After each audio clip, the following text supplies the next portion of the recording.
esse perdão para as vítimas é muito simbólico, porque se a gente pensar nos anos 80, na guerra que foi travada de política com o seu pai entrando na política, estrategicamente eu vejo que alguns grandes erros dele nessa guerra, não estou colocando o lado certo ou errado, mas alguns dos grandes erros dele foram envolvidos, tem relação com política, que foi a perdição dele. Que primeiro, em 84, foi a morte do Rodrigo Lara Bonilla, que era o ministro da Justiça, a mando do seu pai.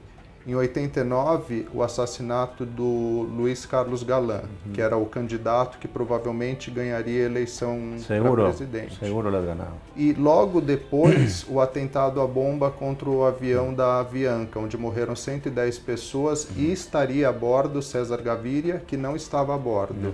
Mas foram as 3 grandes manifestações de políticas envolvendo seu pai que eu acredito que definiram a morte dele. Você acha que foi isso? Sim, meu padre quiso ingressar, seu pior erro foi a política. Sim, o principal erro do meu pai foi querer ingressar na política, que é uma organização muito maior e mais perversa do que a que ele dirigia.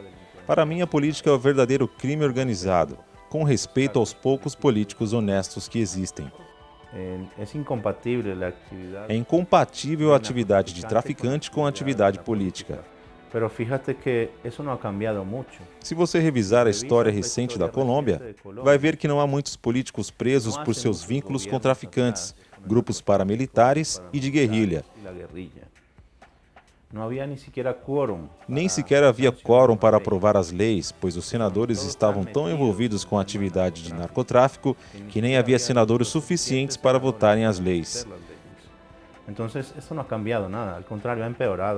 isso não mudou, ao contrário, está cada vez pior em termos de corrupção e há uma corrupção patrocinada pelo proibicionismo.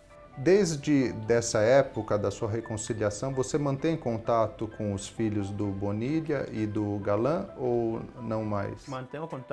Mantenho contato com os filhos de Bonilla, com um deles.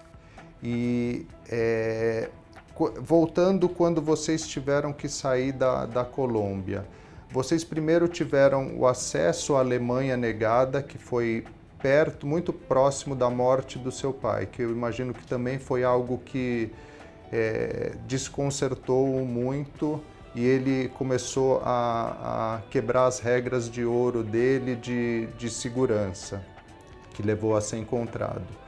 Depois da morte do seu pai, vocês tentaram ir para Moçambique e até tem uma passagem que vocês até tentaram morar no Rio de Janeiro, mas vocês não se sentiram muito bem. Como foi isso, essa passagem pelo Brasil? Isto tem que ver com que quando nós viajamos à África, quando nós viajamos à África, todos os países exigem uma passagem de volta. E essa passagem de volta era para o Rio de Janeiro. Foi por isso que viemos ao Rio e queríamos ficar por aqui e tentar se estabelecer na cidade. Porém, o que dificultou foi a barreira do idioma, e por isso decidimos não ficar no Brasil. Que dificultou tomar a decisão de quedarnos em Brasil. Nós tínhamos identidades e ninguém nos conhecia aqui.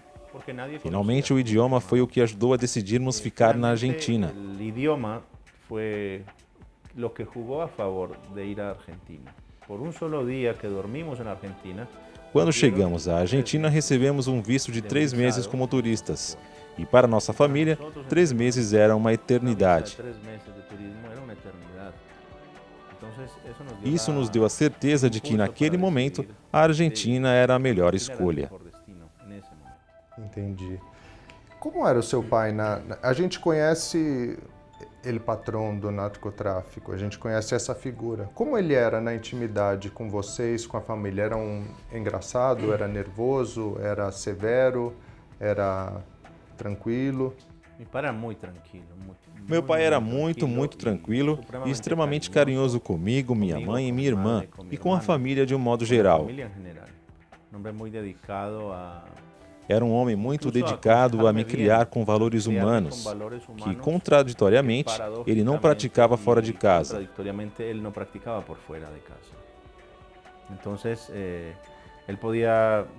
Então ele podia brigar comigo por não dizer por favor e obrigado, mas saía de casa e mandava matar alguém. de determinada maneira e, sin embargo, por fuera de casa salia e mandava matar pessoas sem problemas. Então eram dois personagens. Um era um homem violento, traficante, e o outro era um homem de família, completamente distintos um do outro. Muito diferentes, completamente distintos.